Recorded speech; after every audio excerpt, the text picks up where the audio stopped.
Du coup, Romains 12. Je vous encourage donc, frères et sœurs, par les compassions de Dieu, à offrir votre corps comme un sacrifice vivant, saint, agréable à Dieu. Ce sera de votre part un culte raisonnable. Ne vous conformez pas au monde actuel, mais soyez transformés par le renouvellement de l'intelligence, afin de discerner quelle est la volonté de Dieu, ce qui est bon, agréable et parfait. Par la grâce qui m'a été donnée, je dis à chacun de vous de ne pas avoir une trop haute opinion de lui-même, mais de garder des sentiments modestes, chacun selon la mesure de foi que Dieu lui a donnée. En effet, de même que nous avons plusieurs membres dans un seul corps et que tous les membres n'ont pas la même fonction, de même, nous qui sommes plusieurs, nous formons un seul corps en Christ et nous sommes tous membres les uns des autres, chacun pour sa part. Nous avons des dons différents, selon la grâce qui nous a été accordée. Si quelqu'un a le don de prophétie, qu'il l'exerce en accord avec la foi. Si un autre est appelé à servir, qu'il se consacre à son service. Que celui qui enseigne se donne à son enseignement. Et celui qui a le don d'encourager à l'encouragement. Que celui qui donne le fasse avec générosité. Celui qui préside avec zèle, et que celui qui exerce la bienveillance le fasse avec joie. La semaine dernière, si vous étiez là, on a fait un survol des 11 premiers chapitres de la lettre de Paul aux Romains. Ces chapitres sont presque totalement dédiés à expliquer ce dont on parle depuis le début de ce culte, la grâce incroyable de Dieu envers nous. Pour dire simplement, Romains 1, 11 nous explique l'Évangile de manière plus profonde et plus complète que peut-être n'importe quel autre texte biblique. L'Évangile, comme on a vu dimanche dernier, c'est la révélation de la justice de Dieu. C'est ainsi que Paul le dit au chapitre 1. Et puis, il souligne 4 choses essentielles que la justice de Dieu accomplit. D'abord, la justice de Dieu juge et punit le péché, la rébellion de l'homme contre lui. En même temps, la justice de Dieu sauve des pécheurs, bonne nouvelle. Il nous sauve par la vie, la mort et la résurrection de Christ pour nous. Christ prend notre place, il prend notre péché et nous donne en échange sa justice parfaite. Et de cette manière, la justice de Dieu nous donne de l'espérance. Elle nous rappelle constamment que l'œuvre de Christ est totalement inébranlable, que rien ne peut nous séparer de son amour pour nous. Et enfin, en dernier lieu, on a vu que la justice de Dieu s'applique à des personnes qui appartiennent à tous les peuples du monde, pas seulement le peuple choisi de Dieu sous l'Ancienne Alliance, dans l'Ancien Testament, mais les non-juifs aussi. Sa justice s'applique à des gens de toutes les nations, de tout arrière-plan, de toute culture, partout dans le monde. Et ça me réjouit à chaque fois de voir qu'en fait notre Église est une bonne image de cela. Nous sommes tous dans le même panier.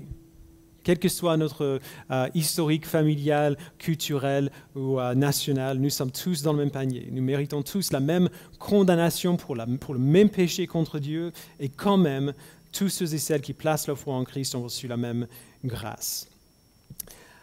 Alors, ce livre est une lettre. Elle n'est pas destinée à être découpée en petits morceaux comme on doit faire si on va prêcher toute la lettre. Normalement, quand on reçoit une lettre, on lit la lettre d'un seul trait. Et c'est la seule manière de ressentir vraiment le poids des vérités que Paul a expliquées dans ses premiers chapitres. Il ajoute couche après couche après couche, bonne nouvelle sur bonne nouvelle. Et quand on arrive au chapitre 12, on a presque la tête qui tourne, tellement l'immensité de la bonté de Dieu et la beauté de son plan pour nous sont immenses. Et ce sentiment d'émerveillement devant la grâce de Dieu est essentiel pour tout ce qui suit, parce que Dieu va beaucoup nous demander en réponse à sa grâce. Mais si on sait tout ce que Dieu a fait pour nous, ce qu'il nous demande finalement n'est pas grand-chose. C'est en fait la seule réponse qui a du sens. Et c'est ça l'idée derrière ce mot raisonnable dans le verset 1 qu'on a lu, qui est bien traduit dans cette version d'ailleurs. En grec, qui est le VO du Nouveau Testament, le mot est logikos. On l'entend bien, d'où vient notre mot logique. Il n'y a qu'une seule réponse logique à la grâce de Dieu, si on l'a bien compris. Donc on relit verset 1. « Je vous encourage donc, frères et sœurs, par les compassions de Dieu, à offrir votre corps comme un sacrifice vivant, saint et agréable à Dieu. Ce sera de votre part un culte raisonnable. » Alors, Quelle est la seule réponse appropriée et logique à la grâce incroyable que Paul vient de passer 11 chapitres à décrire? C'est que nous offrions nos corps comme un sacrifice vivant, saint, agréable à Dieu. Alors, selon d'où on vient, on peut avoir un peu de mal avec ce mot sacrifice. C'est une image qui vient de l'Ancien Testament, qu'on comprend, mais pas exactement de la même manière. Un sacrifice, dans le contexte de la Bible, c'est quelque chose que le peuple de Dieu donnait à Dieu comme un acte de louange, ou alors qu'on lui donne pour que cette chose soit consacrée à son service. Alors, bien sûr, l'idée du sacrifice implique toujours de la perte, parce qu'on renonce à quelque chose qui nous coûte, mais elle implique aussi de l'adoration, parce qu'on donne ce qu'on donne à Dieu en louange pour qui il est, ou en reconnaissance pour ce qu'il a fait ou ce qu'il va faire, comme par exemple le pardon des péchés. Alors, quand Paul parle de ce sacrifice, il qualifie ce qu'il dit quand même. D'abord, il dit « Je vous encourage donc, frères et sœurs, par les compassions de Dieu. Nous nous offrons comme un sacrifice à Dieu à cause de la compassion que nous avons reçue de sa part. » Tout ce qu'on a vu la semaine dernière, enfin, à vrai dire, l'année dernière, dans les chapitres 1 à 11. Après cela, Paul décrit le sacrifice. Il est vivant, saint et agréable à Dieu. Puisque l'Esprit nous a donné la nouvelle vie en Christ, nous apprendrons ce qu'il attend de son peuple et nous nous conformons à l'image de son Fils, comme on a vu au chapitre 8, verset 29. Troisièmement, et voici ce qui est vraiment surprenant ici, il ne nous appelle pas à offrir notre cœur en sacrifice, ou notre âme en sacrifice, mais notre corps. Nous avons tendance à séparer nos vies en plusieurs domaines, mais en 2 domaines globaux pour le but de cette discussion. Il y a ma vie chrétienne par ici, et il y a tout le reste par ici. La vie chrétienne, ça concerne les choses spirituelles. La méditation, la prière, la lecture de la Bible. Quand vous êtes dans la voiture et vous chantez des chants de louange, vous mettez playlist de louange sur Spotify. Voilà, ça c'est des choses spirituelles. Ça concerne notre âme, notre cœur. Tout le reste, c'est des choses ordinaires. Aller au travail, faire les courses, manger, faire du sport, pour vous qui le faites, passer 72 heures sur YouTube. C'est tout ce qu'on fait avec notre corps. Mais ce que Paul dit, c'est qu'il n'y a pas de louange spirituelle sans une louange corporelle. Il n'y a pas de sainteté spirituelle sans la sainteté corporelle. Pour le dire autrement, si ce qu'on dit dans nos prières, si ce qu'on chante dans nos chants ne correspond pas aux choses qu'on fait avec nos corps, il y a un souci. Alors, il ne faut pas qu'on se culpabilise quand je dis ça. Paul sait qu'on n'est pas parfait, il sait qu'on lutte toujours pour vivre pour Dieu, il en a parlé beaucoup au chapitre 7, mais cette louange de toute notre vie, pas seulement de notre vie spirituelle, entre guillemets, doit être la trajectoire de notre vie.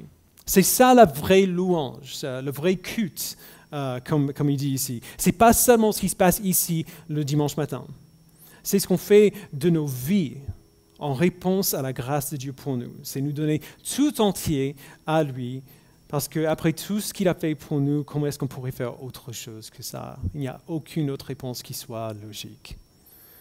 Alors qu'est-ce que ça veut dire du coup? À quoi est-ce que ce sacrifice ressemble?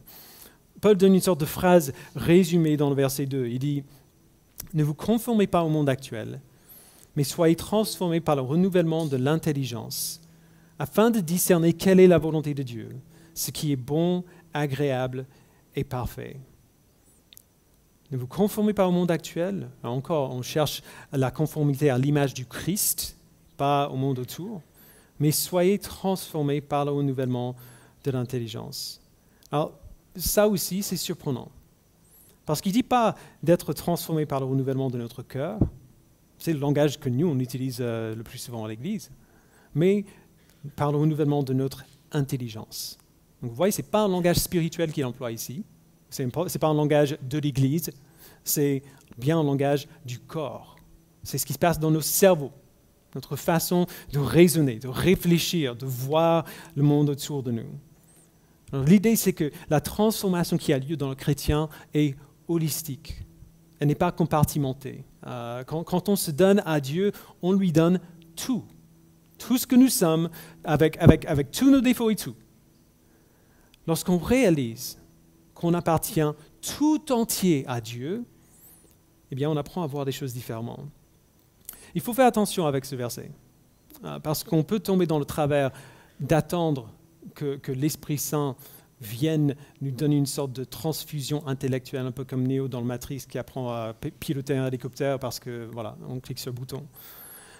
On a tendance à hyper spiritualiser ce que Paul dit ici, alors qu'en fait, je crois qu'il dit quelque chose d'assez simple et très logique. Alors, je vous donne un exemple pas du tout spirituel que j'hésite à donner parce que là, comme ça, je suis engagé, mais je le donne quand même. Je bois du café depuis que j'ai 15 ans. J'étais jeune quand j'ai commencé, c'est la faute de mon père. J'ai 42 ans maintenant, donc au moins 3 cafés par jour. 2 le matin, 1 l'après-midi minimum, depuis que j'ai 15 ans. J'adore le café. Mais 27 ans d'expérience, quand même, m'ont appris que le café me fait un peu mal au ventre. Et ça a toujours été un prix que j'étais prêt à payer d'ailleurs. Et cet été, je ne sais pas ce qui m'a pris, on était en vacances, j'ai décidé de tenter une expérience. J'ai décidé d'essayer du thé pendant 1 semaine, juste pour voir. Pas de café pendant 1 semaine.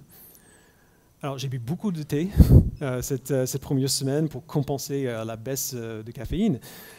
Mais même si le goût du café me manquait, c'est vrai, j'ai très vite, genre au bout de, même avant la fin de la première journée, j'ai très vite réalisé que je me sentais mieux quand je ne buvais pas. Alors j'ai continué. Ça fait plus d'1 mois maintenant, un peu plus d'1 mois maintenant, et je ne suis pas légaliste, j'ai bu un café par-ci, par-là, genre avant le culte par exemple, pour me donner un petit coup de pouce, voilà. Mais en général, je ne bois presque que du thé depuis plusieurs semaines. Et à ma grande surprise, personne n'est plus surpris que moi, j'adore ça. J'aime le goût déjà, je savais que j'aimais le goût, mais surtout, je me sens mieux quand je bois que du thé dans la journée. Par expérience, j'ai appris que c'est mieux pour moi. Alors ça semble un peu bête, mais c'est bel et bien comme ça qu'on change. C'est comme ça qu'on est progressivement transformé. Et c'est de ça que Paul parle ici. Dieu nous amène de la mort à la vie par son esprit. Donc voilà une transformation qui est immédiate, tout de suite. Il nous donne la foi en lui et nous plaçons notre foi en Christ. En réponse à l'évangile, on se donne tout entier à Dieu. On apprend de sa parole et de nos frères et sœurs ce qu'il attend de nous. Et on le fait même si c'est dur. Et là, avec le temps, on fait l'expérience qu'en fait, Dieu sait de quoi il parle. Il sait de quoi il parle. On commence à voir des choses différemment. On commence à voir le péché comme indésirable et à voir la sainteté comme quelque chose que nous voulons. Et d'ailleurs, l'obéissance est nettement plus facile quand on veut le faire. On apprend par l'expérience qu'on est plus heureux quand on obéit à Dieu et on est moins heureux quand on désobéit à Dieu. Et du coup, on veut faire la chose qui nous rend plus heureux et on veut arrêter la chose qui nous rend malheureux. C'est logique. Par l'expérience, nous apprenons à discerner quelle est la volonté de Dieu. Et d'ailleurs, le mot grec pour discerner ici porte bien ce sens, de tester, de scruter, d'en faire l'expérience. On apprend à raisonner et à reconnaître ce qui est bon, agréable et parfait. Et d'ailleurs, pas principalement la volonté de Dieu pour nos professions, notre choix d'époux, où nous allons vivre, mais sa volonté pour son peuple, sa volonté pour notre caractère, qui va bien influencer tout le reste, bien sûr. Donc, vous voyez ce qui se passe ici. On se souvient de ce que Paul a dit au tout premier chapitre, chapitre 1, verset 20. Il parle de l'humanité tout entière. Ils sont donc inexcusables, puisque tout en connaissant Dieu, ils ne lui ont pas donné la gloire qu'il méritait en tant que Dieu. Ils ne lui ont pas montré de reconnaissance. Au contraire, ils se sont égarés dans leur raisonnement et leur cœur sans intelligence a été plongé dans les ténèbres. Et puis un peu plus tard, au verset 28, « comme ils n'ont pas jugé bon de connaître Dieu, Dieu les a livrés à leur intelligence déréglée, de sorte qu'ils commettent des actes indignes. Vous voyez, le renouvellement de l'intelligence que Paul décrit ici au chapitre 12, c'est un renversement de ce qui caractérisait notre pensée avant que Dieu nous sauve. Ceux qui sont sauvés par Dieu sont transformés par le renouvellement de l'intelligence pour apprendre à discerner quelle est sa volonté et pour pouvoir marcher selon sa volonté. Ce qui est fou ici, c'est que Paul prend des termes qui s'appliquent normalement au contexte du rassemblement régulier du peuple de Dieu, que ce soit dans le temple ou dans l'Église, des mots comme sacrifice ou comme culte. Et il applique ces mots à toute la vie. Le vrai culte du chrétien n'a pas lieu ici, à l'Église, en tout cas pas seulement ici.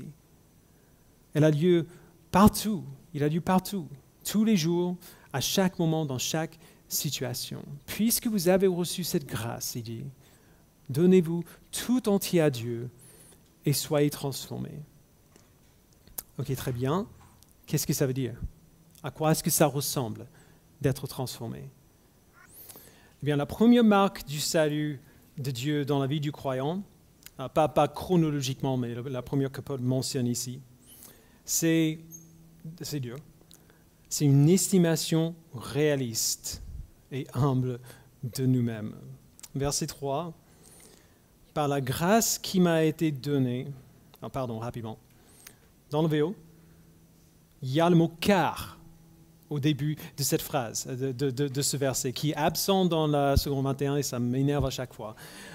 Il fait le lien clair entre ce que Paul vient de dire, ce qu'il dit maintenant. Ce n'est pas un changement de sujet. D'accord? Donc, le sacrifice vivant que nous sommes appelés à faire envers Dieu avec nos corps, la transformation, le renouvellement de l'intelligence se manifeste d'abord par ce qu'il va dire.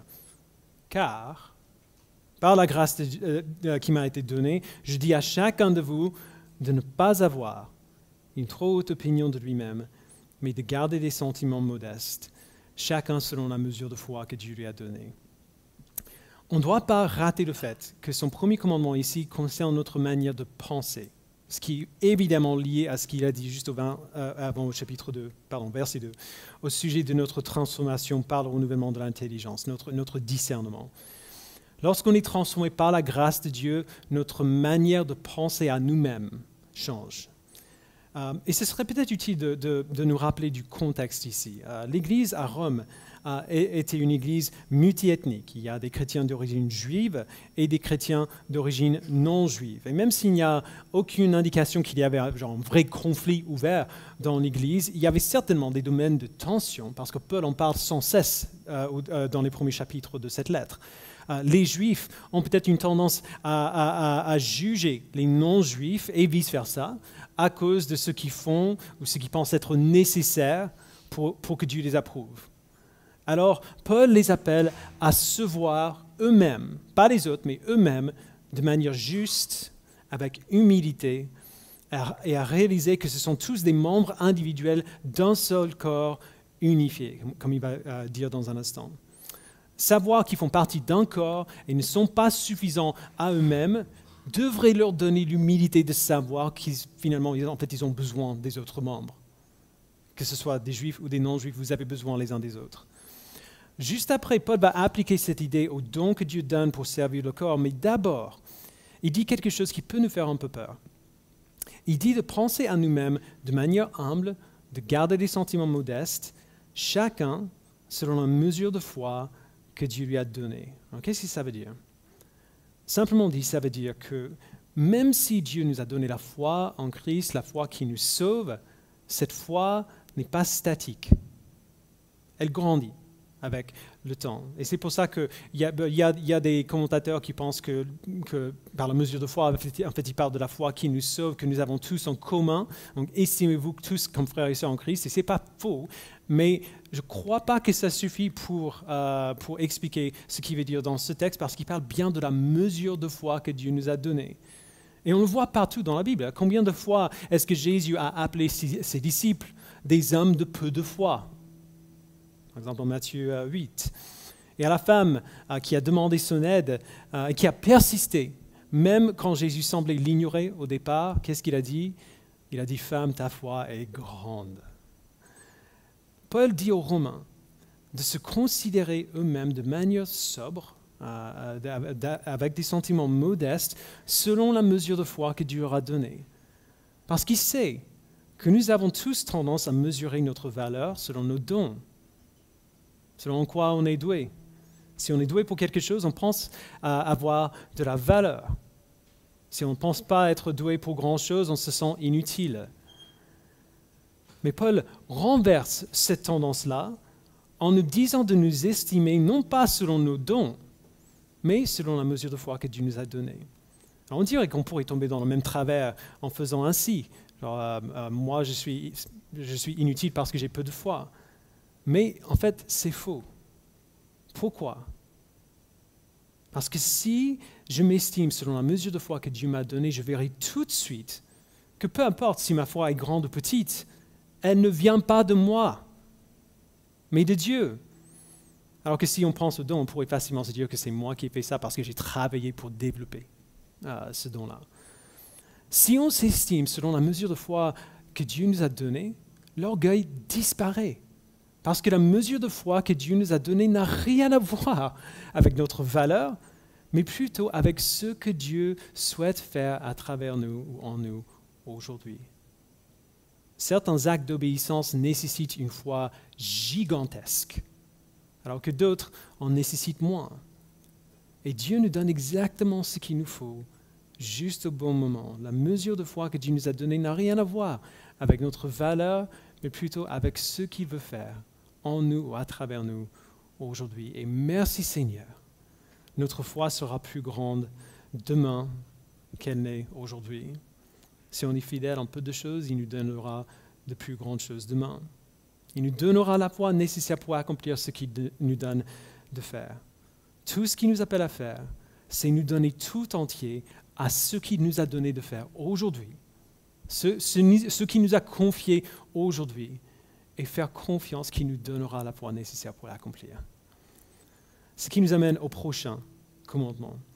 Présenter nos corps comme des sacrifices à Dieu se manifestera par un engagement humble et total à servir le corps de Christ à travers justement les dons que Dieu nous a donnés. Verset 4 dit « En effet, de même que nous avons plusieurs membres dans un seul corps et que tous les membres n'ont pas la même fonction, de même, nous qui sommes plusieurs, nous formons un seul corps en Christ et nous sommes tous membres les uns des autres, chacun pour sa part. Nous avons des dons différents, selon la grâce qui nous a été accordée.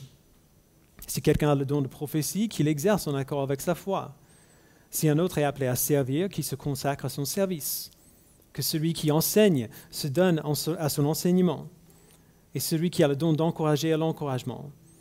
Que celui qui donne le fasse avec générosité, celui qui préside avec zèle, et que celui qui exerce la bienveillance le fasse avec joie. » Alors, ce que Paul dit ici n'est pas difficile à comprendre, mais c'est souvent dur à mettre en pratique, à faire. Paul donne cette image d'un seul corps, au verset 4 et 5. Nous sommes des membres d'un corps, chaque membre qui sert une fonction précise. Paul décrit cette image de manière plus détaillée d'ailleurs dans 1 Corinthiens 12, avec un but similaire en tête. Chaque membre du corps sert une fonction particulière pour le bien de tout le corps. Ce n'est jamais pour le membre lui-même, mais pour tout le corps. Et puis au verset 6 à 8, il fait une liste de quelques dons particuliers et explique comment on doit s'en servir au service du corps. Certains disent ou expliquent la parole de Dieu pour le bien du corps. Paul d'abord mentionne la prophétie. Je ne vais pas entrer dans le débat maintenant, dans les différentes opinions de ce que ça veut dire, parce que son but ici n'est pas de parler de ce qu'est la prophétie, mais plutôt de parler de comment elle est exercée. Certains ont un don pour faire entendre et comprendre la parole de Dieu au corps au bon moment de la bonne manière. La prophétie, l'enseignement, l'encouragement, tous ces dons peuvent tomber dans cette catégorie-là. Certains autres servent de manière concrète et pratique à donner, ou alors oui, simplement servir. La racine de ce mot est le même pour le mot diacre d'ailleurs. Certains président, ils dirigent le corps. Ce sera une des fonctions des anciens de l'Église, par exemple. Et certains exercent la bienveillance. Et ça peut être 1000 choses différentes qui peuvent être aussi simples que passer du temps avec quelqu'un qui est en difficulté, l'écouter, prier avec lui. Je ne vais pas analyser ces dons parce que cette liste n'est pas exhaustive. Et les dons particuliers qu'il mentionne ici ne sont pas le but. Il donne 7 exemples, et ce n'est pas accidentel. Paul connaît très bien sa Bible. Dans la Bible, 7 est souvent utilisé comme un symbole pour la plénitude, et Paul le sait très bien. Il donne 7 exemples ici pour être représentatif de tous les dons possibles et imaginables qu'on peut trouver dans l'Église. Certains de ces dons sont de haut profil, très visibles, comme l'enseignement ou la direction, alors que d'autres peuvent passer assez inaperçus, comme le service, comme servir. Mais Paul ne fait pas de distinction en termes d'importance entre, par exemple, ce qu'un pasteur fait et ce que fait la personne qui aide à ranger les tables après le déjeuner. Ils exercent tous les deux un don, même si ce don, c'est la simple volonté de faire quelque chose que personne d'autre ne veut faire. Et leur service, à tous les deux, est utile pour le corps, nécessaire pour le corps. Il faut qu'on soit honnête, à chaque fois qu'on parle de dons ou de dons spirituels, ça peut très rapidement devenir égocentrique. On peut examiner nos dons et commencer à nous comparer en bien ou en mal aux autres, à nous trouver plus ou moins utiles pour l'Église que d'autres. C'est ce qu'on disait avant d'ailleurs, un des pièges les plus dangereux dans lesquels un chrétien peut tomber, et un des plus fréquents aussi malheureusement, c'est qu'on essaie de déterminer sa valeur par nos dons. Paul veut qu'on voit qu'un des moyens dont on présente notre corps comme un sacrifice vivant, saint et agréable à Dieu, c'est en nous servant de n'importe quel don qu'il nous donne, du mieux possible, au service du corps de Christ. C'est le message qui fait passer ici. Ce n'est pas l'importance de tel ou tel don, mais comment nous nous en servons et pourquoi. Nous avons tous, il dit, des dons pour servir le corps, et non pas pour nous servir nous-mêmes. Alors encore, le nombre ou la brillance de nos dons ne veulent absolument rien dire en ce qui concerne notre identité d'enfant de Dieu. Parfois, les gens se trouvent avec des dons exceptionnels, genre presque magiques, on dirait, mais sans la foi et la maturité nécessaire pour bien gérer ce don-là. Il faut souvent bien plus de foi pour prier avec quelqu'un qui est découragé que de prêcher devant toute l'Église. Donc si vous le faites, n'imaginez jamais que c'est une petite chose. Vous voyez, ce commandement nous appelle à une estimation réaliste de ce que nous apportons au corps. Il dit, vois comment toi, en particulier, tu peux servir et fais-le du mieux possible, avec tout ce que tu es, pour le bien du corps. Alors comment on fait ça? Comment savoir? Comment moi, en particulier, je peux servir? Dans le passé, et si vous êtes une de ces personnes, je suis vraiment désolé, je n'essaie pas de vous culpabiliser, mais dans le passé, plusieurs personnes m'ont demandé quand est-ce qu'on fera dans l'Église un enseignement sur comment découvrir nos dons spirituels, comme on fait dans d'autres églises. Et ma réponse est presque toujours la même et toujours simple, probablement jamais. Je dis ça, je n'ai pas parlé aux anciens de ça, mais très probablement jamais. Il y a 2 raisons pour lesquelles, en tout cas, moi, je n'ai pas envie d'aller dans ce sens. La première, c'est qu'il n'y a absolument aucun fondement biblique pour l'idée de découvrir nos dons. On ne trouvera jamais des instructions pour cela dans la Bible. Alors du coup, même si ces formations qu'on fait dans certaines églises sur comment découvrir nos dons spirituels, elles ne sont pas forcément mauvaises, elles ne sont pas bibliques non plus. Alors, il peut y avoir un atout psychologique derrière l'exercice, mais ce n'est pas un exercice qui est biblique. La deuxième raison est beaucoup plus simple. Qu'est-ce qu'un don? Dans le contexte de cette discussion, qu'est-ce qu'un don? C'est quelque chose que notre Créateur nous a rendu capables de faire. En situation normale, comment est-ce que nous découvrons ce qu'on est capable de faire? On fait des choses.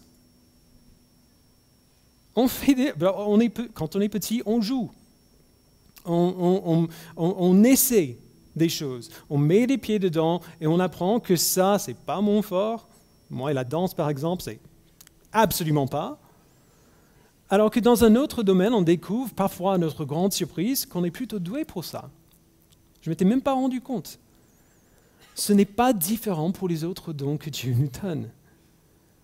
Vous ne savez peut-être pas ce que vous êtes capable de bien faire, quel don vous avez qui pourrait servir l'Église. Comment est-ce que vous pouvez l'apprendre? Faites quelque chose. Faites quelque chose. Regardez autour, voyez quels sont les besoins et essayez de pourvoir à ce besoin, quel qu'il soit. Les gens mettent en place des tables après le culte, très bien, donnez-leur un coup de main. Vous voyez quelqu'un qui est assis tout seul, allez lui parler. Quelqu'un est découragé, priez avec lui.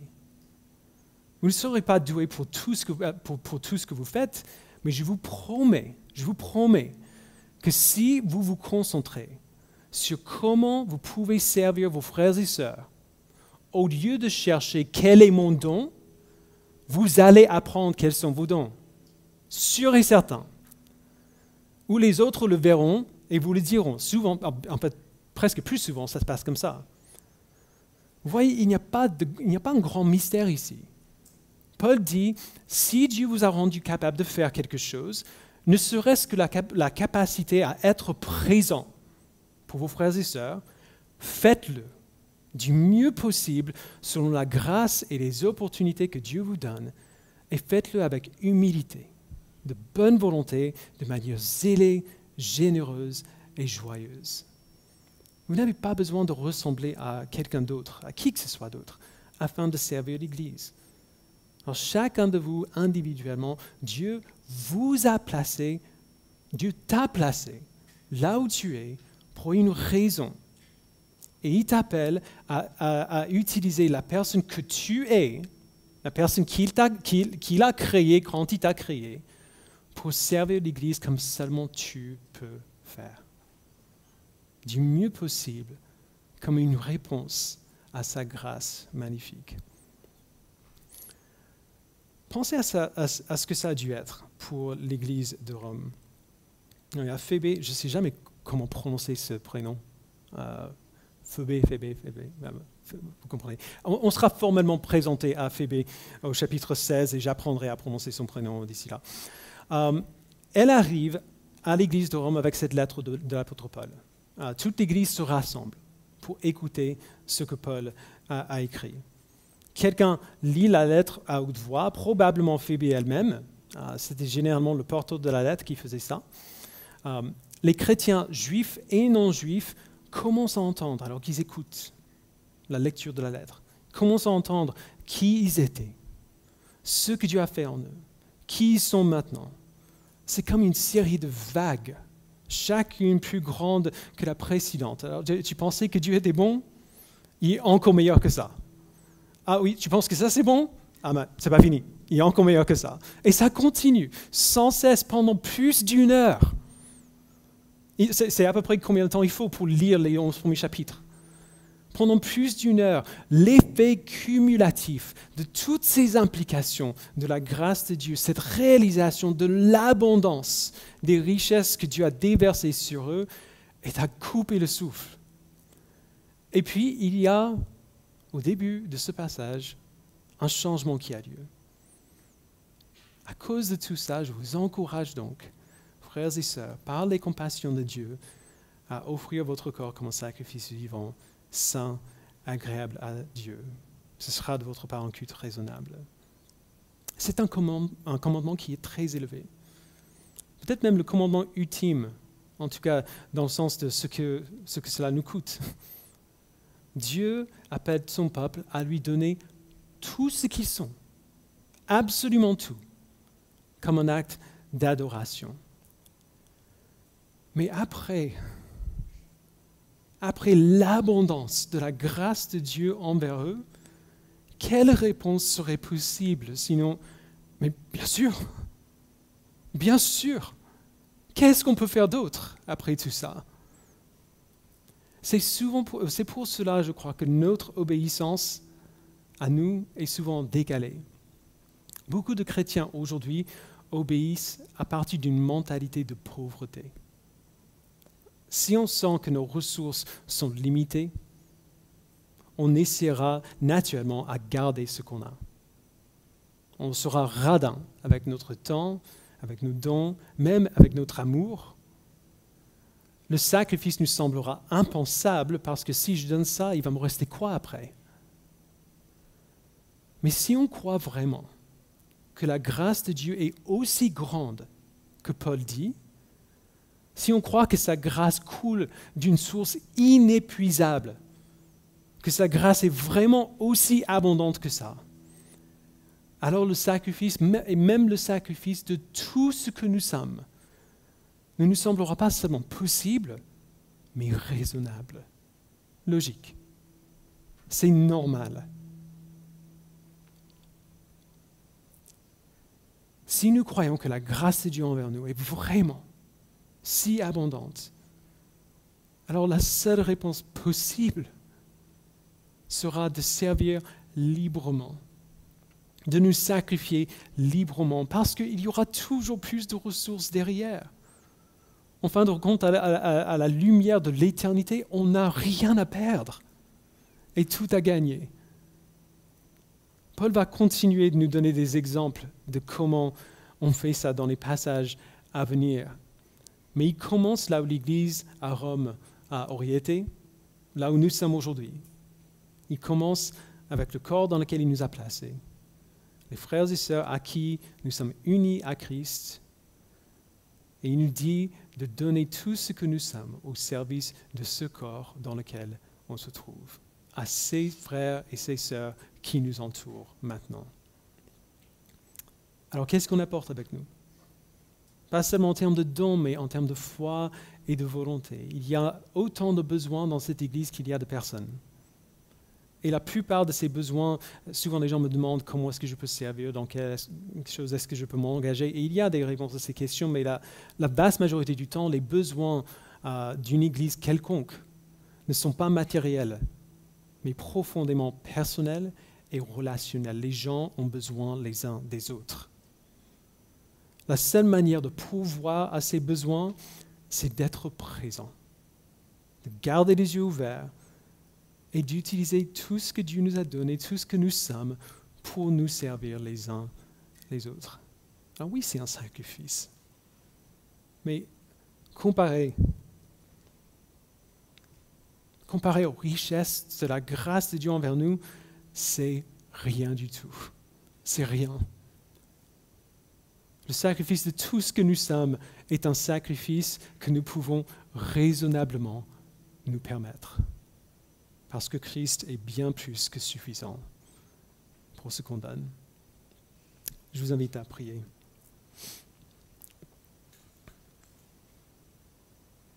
Père, nous te remercions pour tes nombreuses bontés envers nous. Des bontés qu'on ne peut même pas compter. Il y a des belles listes dans la Bible.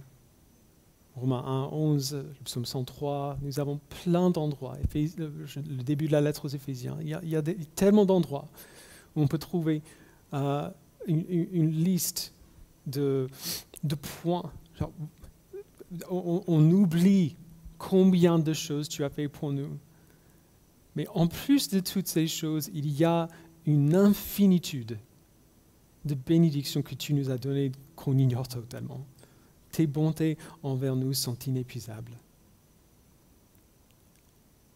Permets-nous, Père, de comprendre ce que tu as fait pour nous, de ressentir le poids de ta grâce immense envers nous et d'être tellement bouleversés par cette réalisation que la seule réponse possible et logique, c'est de nous donner tout entier à toi.